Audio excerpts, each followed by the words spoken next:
მოკლედ, გადაცემა დაიწყო და წამყვანი გვაცნობს გადაცემის სტუმარს თამარ ჩიბურდანიძეს. თამარ ჩიბურდანიძე არის პოლიტოლოგი და პარტია ხალხის ძალის წევრი. წამყვანი პირდაპირ გადადის გადაცემის მთავარ საკითხზე, ანუ დემოგრაფიაზე. 2024 წლის საყოველთაო აღწერის მიხედვით ქვეყანაში ცხოვრობს 3.900.000 ადამიანი, როცა 2014 წელს ცხოვრობდა მხოლოდ 3.700.000 ადამიანი.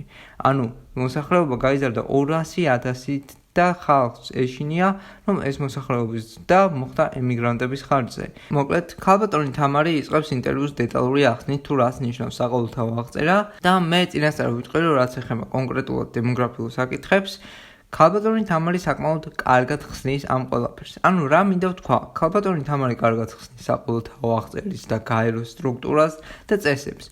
ანუ როგორ მუშაობს საყოველთაო აღწერა, მოსახლეობის აღწერის დროს რას ითვალისწინებენ და ასე შემდეგ.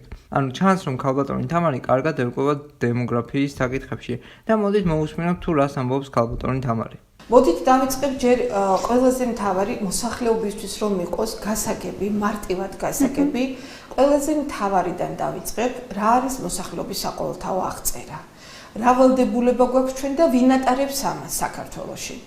მოსახლეობის საყოველთაო აღწერას ატარებს გაერო, გაერთიანებული ერების ორგანიზაცია, მის წევრ ყველა სახელმწიფოში 10 წელიწადში ერთხელ.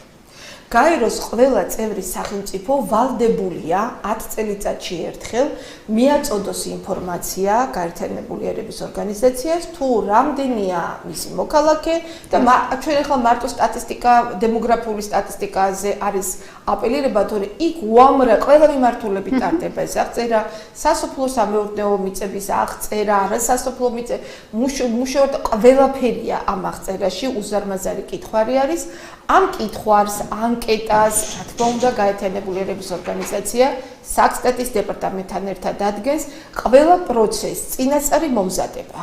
შემდეგ ველზე გასვლა და შემოვლა ინტერვიუერების, ანუ მათი ოჯახებში შემოვლა, წელს ვიცით რომ ეს იყო ონლაინ, ძირითადად იყო და მეც ონლაინ მივიღე მონაწილეობა და შევავსე ჩემი ოჯახის მონაცემები და შემდეგ უკვე მიღებული ინფორმაციის დამუშავება.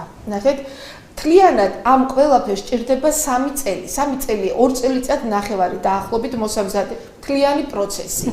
პირველად მოსამზადებელი, შემდეგ 2024 წელს გავიდნენ ველზე, საიდანაც აიღეს ინფორმაცია შევიდა კომპიუტერში, თლიანად ამ პროგრამაში და ხდება ეხლა ამ იღებული ინფორმაციის დამუშავება.